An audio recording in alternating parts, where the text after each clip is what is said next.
Okay, let's dive in. We're looking deep today at something that touches so many lives but often stays, well, hidden. Financial stress, particularly for midlife women, and its connection to holistic well-being. Right. And our sources aren't just talking about budgeting problems, are they? Not at all. They're framing financial pressure explicitly as a whole body issue. It's not just your bank account feeling the strain, it's your actual physical self. That's a really critical distinction, yeah.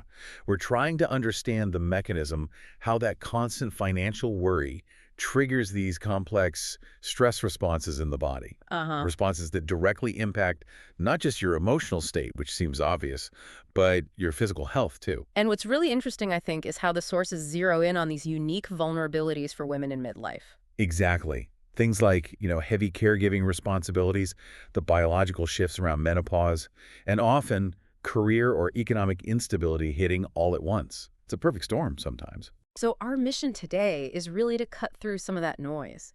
We want to pull out the mechanisms of the stress itself, pinpoint those specific triggers for this group, and crucially, identify practical strategies, things you can actually use for management, for recovery. The goal being to give you, the listener, a clearer understanding of this cycle so you can hopefully start reclaiming some control, like right away. Okay, so let's start with the wiring, the biology of it all. If financial stress is this whole body issue, how does that chronic worry, actually show up physically and mentally? Well, the sources detail this kind of progression. When you're constantly worried about money, maybe anticipating a bill you can't cover, or just dealing with ongoing scarcity, Yeah. your body doesn't really know the difference between that and, say, an immediate physical threat, like being chased. Right, the old fight or flight. Exactly. But the problem is it stays on. It triggers a chronic stress response. So you've got sustained high levels of cortisol, adrenaline, All the time. pretty much. Mm. And over time, that constant on-alert state really messes with your sleep cycles. And critically, it weakens your immune system, makes you more vulnerable. To everything, basically. Colds, infections. Yeah. And then there's the mental side, which hits fast. I mean, it's hard to think clearly when you're stressed anyway, right? Sure. But the sources specifically call out the impact on mental clarity. You get the classic anxiety, naturally, but also this really pervasive mental fog. And decision fatigue. I found that part fascinating. Oh, absolutely. That decision fatigue point is huge. It's Yeah. not just feeling tired. It's like your brain's resources for making complex choices get totally depleted. So how does that play out financially? Well, it can look like self-sabotage. You might, just avoid opening the mail, put off budgeting tasks that feel overwhelming. Or maybe make impulse buys, just for a moment of relief. Exactly. Anything to avoid the mental effort of thinking about the money problem. It's a really tough feedback loop. Yeah, the stress drains your ability to make good choices, which leads to maybe worse financial management. Which then creates even more stress. It spirals. And the sources draw a pretty stark line about the physical progression, too. It starts maybe with headaches, digestive issues, common stuff. Right, things you might dismiss. But they track it potentially escalating all the way to really serious, lasting health problems. Cardiovascular issues, for example. They literally called it the progression from headaches to heartache. They did. It emphasizes the potential severity. And if you think bigger picture, this chronic stress from money worries doesn't just feel bad. It sets up another destructive cycle. How so? Well, think about chronic illness. We know stress makes you more susceptible.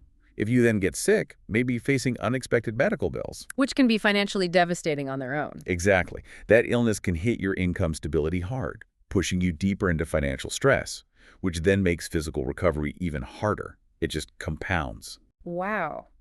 It's quite chilling that struggling with debt could literally manifest as a physical illness. So, okay, we get the biology, but what is it about midlife, specifically women in their 40s and 50s, that seems to amplify all this?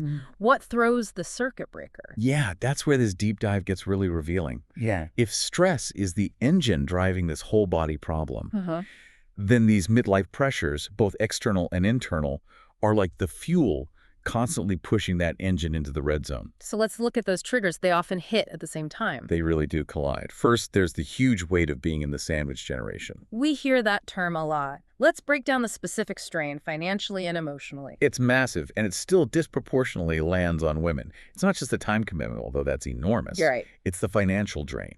The sources point to midlife women spending, on average, a lot each year supporting aging parents. While often still funding college or helping adult kids struggling with rent or housing costs. Exactly.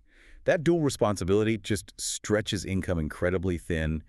There's often zero buffer for emergencies. Okay, so they're carrying this huge caregiving load, and at the same time, often facing instability in their own careers. Precisely. Job insecurity seems to be a growing issue. We see things like age-related job loss or real difficulty getting back into the workforce after a break. Plus, the general cost of living just keeps climbing. Absolutely. Makes every bill harder. Yeah. And then there's the rise of the gig economy. It might offer flexibility, but it often comes with inherent instability. No consistent paycheck, maybe no benefits. Makes financial planning feel less like planning and more like Right. crisis management. Yeah, or just a constant source of anxiety. Okay, so those are big external pressures. Now let's turn inward, because the sources also talk about biological changes happening at the same time. Hormonal, cognitive factors that add another layer. Most people don't connect to finances. This part is really insightful. We have to talk about menopause and how it can impact financial Oh, focus. so? Well, when hormone levels shift so dramatically, it can trigger symptoms like brain fog, maybe difficulty concentrating or processing complex details. Which isn't just a minor annoyance when you're trying to manage money. Not at all. It can fundamentally affect your ability to handle complex tasks like long-term financial planning, managing investments, even just dealing with insurance forms accurately. Mood swings, too, maybe. Could that affect decisions? Definitely. Mood shifts can impact things like risk tolerance. You might find yourself making financial choices that feel, I don't know, a bit erratic or outside your usual comfort zone. So, just when your financial responsibilities might be peaking with kids, parents, career, your brain's ability to handle the fine print is potentially compromised. That's a stark way to put it, but yeah. Yeah. And there's another cognitive layer that the sources mention, neurodivergence. Okay. For individuals who already navigate challenges with things like organization or executive function planning, starting tasks, sticking to routines, Hmm. heightened financial stress doesn't just make budgeting harder. It can feel completely overwhelming. It can sort of shut down the ability to even start or maintain those healthy money routines. Leading to maybe shame, secrecy. Intense shame and secrecy, often, which just isolates you more with the stress. You layer all that together, the caregiving, the job insecurity, the hormonal changes, the cognitive factors. It's no wonder it spills into relationships. Yeah, the sources definitely highlight the extra stress when relationships and finances collide.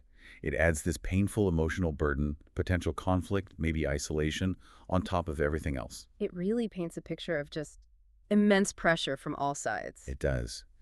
But, okay, we've spent time outlining the problem, the factors making it worse. Knowledge is great, but it's most valuable when you can apply it, right? Right.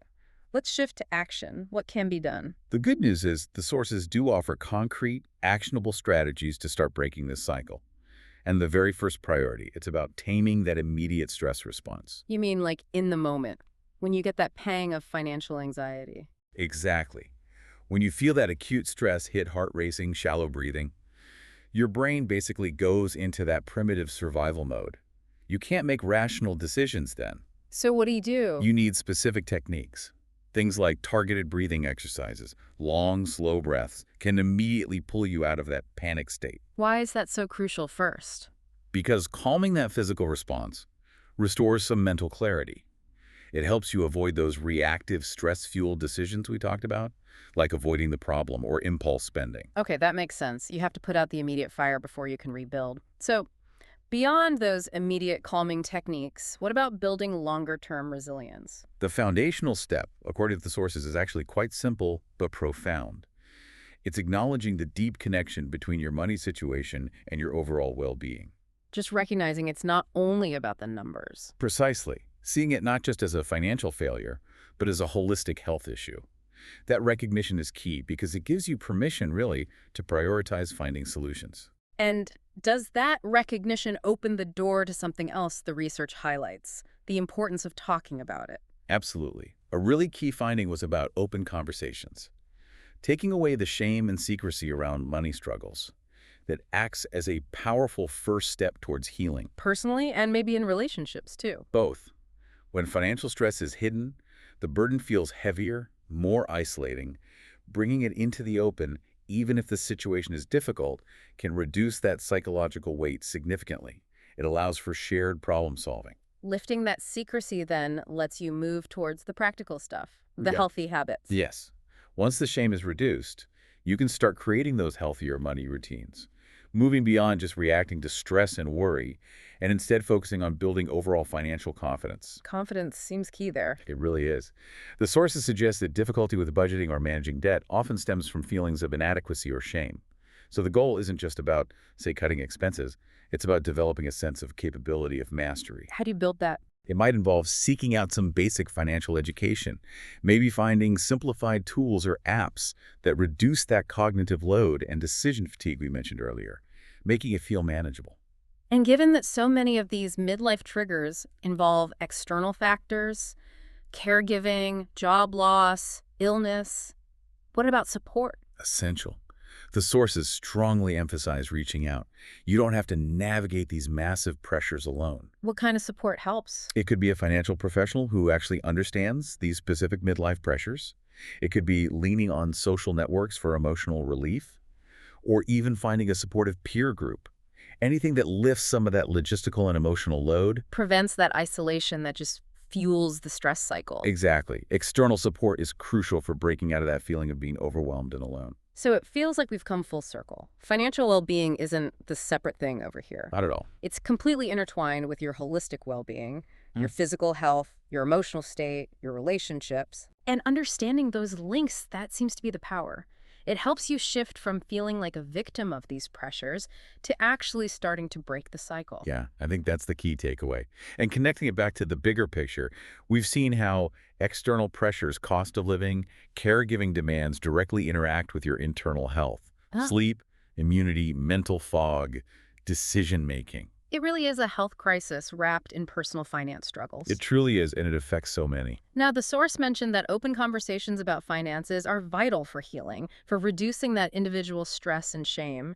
If we accept that and we see this pervasive link between financial stress and actual physical health, impacting people on such a wide scale, it makes you wonder what societal shifts, maybe beyond just personal habits or individual conversations, might be needed. What could encourage more financial transparency systemically to maybe prevent this whole body impact from becoming so widespread? That's a really powerful question to consider. What needs to change structurally to lessen this burden? Definitely something for all of us to think about.